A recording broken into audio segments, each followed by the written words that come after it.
في سلسلة النساء العظيمات ننتقل إلى قصة آسيا بنت مزاحم زوجة فرعون. عاشت آسيا في أشد البيئات قسوة، قصر فرعون الذي كان رمزاً للطغيان والجبروت، لكن إيمانها بالله ظل نوراً ساطعاً في قلب الظلام، وكانت مثالاً للقوة الروحية التي تتجاوز السلطة والمكانة الدنيوية. لم تشغلها زخارف الدنيا ولا قوة زوجها عن البحث عن الحقيقة والإيمان.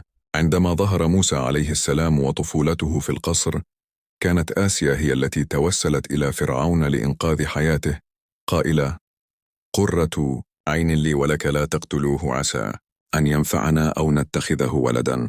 هذا الموقف النبيل كان أول بذرة إيمان حقيقية تزرع في قلبها.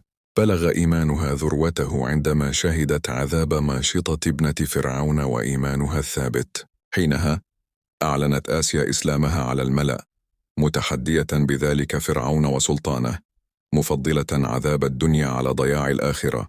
حاول فرعون أن يثنيها، لكنها ظلت ثابتة، تدعو ربها أن يبني لها بيتا في الجنة وأن ينجيها من فرعون وعمله.